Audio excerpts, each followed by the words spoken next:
Pakistan stock data channel पर खुशामदीद। आज हम जिस शेयर की बात करेंगे वो है century paper and board mills limited CEPB।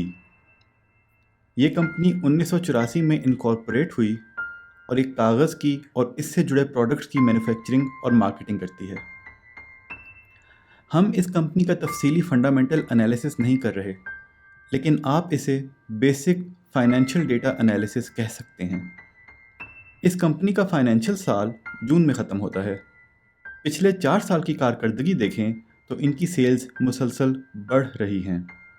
Profit और EPS 19 में 18 के मुकाबले में कम हुआ, लेकिन अब ट्रेंड में ही है और 4 साल में 3 गुना से ज़्यादा बढ़ चुका है। कुछ दिन पहले ही इनका 2021 का रिजल्ट आया, जिसमें उन्होंने 15% डिविडेंड और 15% बोनस भी दिया। अगर इसे पिछले साल में देखें तो इसने 15% डिविडेंड और 20% बोनस दिया था। 18 और 19 में थोड़ा थोड़ा डिविडेंड दिया था। इस कंपनी का फाइनेंशियल डेटा हमने PSX की वेबसाइट से लिया, लेकिन असूली तौर पर आपको इस कंपनी की फाइनेंशियल स्टेटमेंट्स देखकर एक बार इस तफसील को वैलिडेट करना चाहिए और इसके बाद सरमायाकारी का फैसला करना चाहिए, क्योंकि नंबर लिखने में मुझसे और PSX से भी गलती हो सकती है। वैसे असूली तौर पर तो हमें किसी कंपनी में सरमायाकारी करने से पहले इसकी पूरी फाइनेंशियल स्टेटमेंट्स पढ़नी चाहिए, लेकिन सेल्स, प्रॉफिट और पे आउट के बाद सबसे ज़रूरी है कि हम कंपनी की डायरेक्टर्स रिपोर्ट ज़रूर पढ़ें। इस वीडियो में हम डायरेक्टर्स रिपोर्ट में सिर्फ फ्यूचर आउटलुक को देखेंगे, जिससे कुछ अंदाज़ा हो सकता है कि क्या ये कंपनी अगले सालों में एक्सपेंड करने का इरादा रखती है या नहीं, और कहीं इन्हें कारोबार कम होता नज़र तो नहीं आ रहा। इस रिपोर्ट के मुताबिक उन्होंने इस साल ही BMR यानी balance modernisation and replacement project में खर्चा किया, यानी नई मशीनें लगाईं, और ये प्रोजेक्ट अगले साल मुकम्मल हो जाएगा, जिसकी वजह से इनकी पैदावार में 10 से 15% इजाफा मुतवक्को है। फ्यूचर आउटलुक में भी ये लोग अगले साल में अच्छी परफॉर्मेंस देने के लिए पुरउम्मीद नज़र आते हैं। तो अगर अगले साल कारोबारी मामलात इसी तरह चलते रहें तो ये इस साल की 16 की EPS को मेंटेन रख सकते हैं, क्योंकि 15% बोनस से मार्केट में शेयर्स की तादाद बढ़ जाएगी और EPS कम हो जाएगी। लेकिन इनकी BMR से अगर पैदावार 10 से 15% बढ़ती है तो बोनस देने की वजह से EPS की कमी को पूरा कर देगी। लेकिन ये तो वक्त ही बताएगा कि होता क्या है। हम तो डेटा देखकर अंदाज़ा ही लगा सकते हैं। 2 सालों में शानदार पे आउट के बाद और 2022 में अच्छी कारकर्दगी की उम्मीद से ये अंदाज़ा लगाया जा सकता है कि अगले साल भी अगर कारकर्दगी अच्छी रही तो ये बोनस देने की रीत को जारी रख सकते हैं। और जो कंपनियां हर साल बोनस देती हैं वो इन्वेस्टर्स की दिलदादा बनती जाती हैं। अगर वक्ती तौर पर ऐसी कंपनियों का शेयर नीचे आ भी जाए तो कुछ अर्से के बाद वो ऊपर भी चला जाता है, लेकिन इसका ये मतलब हरगिज़ नहीं कि अगर शेयर अच्छा हो तो हम इसको किसी भी कीमत पर ख़रीद लें। इसकी प्राइस देखकर ये अंदाज़ा लगाने की कोशिश करते हैं कि क्या इसके शेयर की कीमत इस वक्त ज़्यादा है या कम।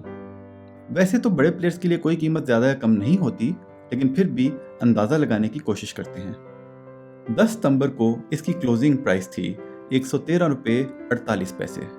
रिजल्ट अनाउंस करने से एक दिन पहले ये 124 रुपये 43 पैसे पर क्लोज हुआ, लेकिन फिर थोड़ा नीचे आ गया।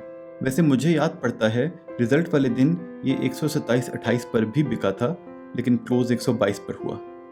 बड़े प्लेयर्स आजकल इस स्ट्रैटेजी पर चल रहे हैं कि जैसे ही किसी कंपनी का रिजल्ट आता है तो चाहे रिजल्ट अच्छा हो या बुरा, वो शेयर बेचकर निकल जाते हैं, जिसकी वजह से उस कंपनी के शेयर की प्राइस कम हो जाती है।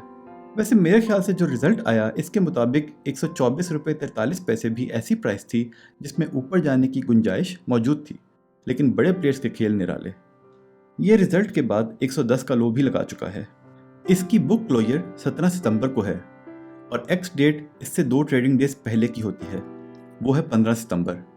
मतलब अगर आप इसके बोनस और डिविडेंड लेना चाहते हैं तो इसको एक्स डेट से एक दिन पहले खरीदना होगा, जो 14 सितंबर की तारीख बनती है।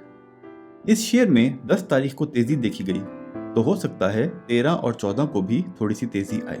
लेकिन अगर अंदाज़ा करें कि ये 14 तारीख को 113 रुपये 48 पैसे पर ही एक्स हुआ, तो एक्स होने के बाद 15 तारीख को इसकी कीमत होगी 97 रुपये 37 पैसे। इस शेयर का एक साल का लो है 83 रुपये और हाई है 132 रुपये 80 पैसे। जैसा कि आप लोग जानते हैं, स्टॉक मार्केट में तो कुछ भी हो सकता है, लेकिन इतने अच्छे रिजल्ट के बाद ऐसा लगता नहीं कि ये अपने लो के पास जाएगा। ये भी हो सकता है कि क्योंकि रिजल्ट के बाद ये नीचे आया तो एक्स होने के बाद ये शेयर तेजी पकड़ ले और वापस 110 के पास आ जाए। अब ये भी देखते हैं कि पिछले साल 10 रुपये 35 पैसे की ईपीएस के बाद जब 15% डिविडेंड और 20% बोनस दिया तो ये शेयर कहाँ तक गया। 14 सितंबर 2020 को इसने 119 रुपये 93 पैसे का हाई लगाया और ये एक्स हुआ 111 रुपये 23 पैसे पर। अब ये देखें कि जब इसने 10 रुपये 35 पैसे ईपीएस कमाया तो 111 पर ट्रेड कर रहा था और जब 16 रुपये 78 पैसे का ईपीएस कमाया तो भी 111 के पास ही ट्रेड कर रहा है। इस साल ईपीएस में 60% इजाफा हुआ, लेकिन शेयर प्राइस उतनी ही है जितनी पिछले साल थी। खाली इस बात का तज्जिया करें तो इस शेयर की कीमत में 50 से 60% तक बढ़ने की गुंजाइश मौजूद है। आखिर में एक और ज़रूरी डेटा इंडिकेटर देखते हैं जो है PE, प्राइस अर्निंग। ये हमें बताता है कि किसी शेयर की प्राइस इसकी अर्निंग से कितने गुना ज़्यादा है। परफेक्ट इन्वेस्टमेंट वर्ल्ड में ये तकरीबन 8 से 10 होनी चाहिए और वो मेंटेन भी होनी चाहिए। मतलब जैसे जैसे EPS बढ़ता जाएगा शेयर की प्राइस बढ़नी चाहिए। ये नहीं कि कभी PE 10 पे हो और कभी 5 पर। लेकिन पाकिस्तान में ये बड़े प्लेयर्स की स्वाप जीत पर ही चलती है। कुछ शेयर्स में वो इसे 2 से ऊपर नहीं जाने देते और कुछ में 20 से नीचे नहीं आने देते। बड़े प्लेयर्स और उनकी गेमें। इस शेयर की EPS पिछले 4 सालों में 2 मरतबा 10 पर जा चुकी है, तो इस हिसाब से भी अभी काफ़ी गुंजाइश मौजूद है।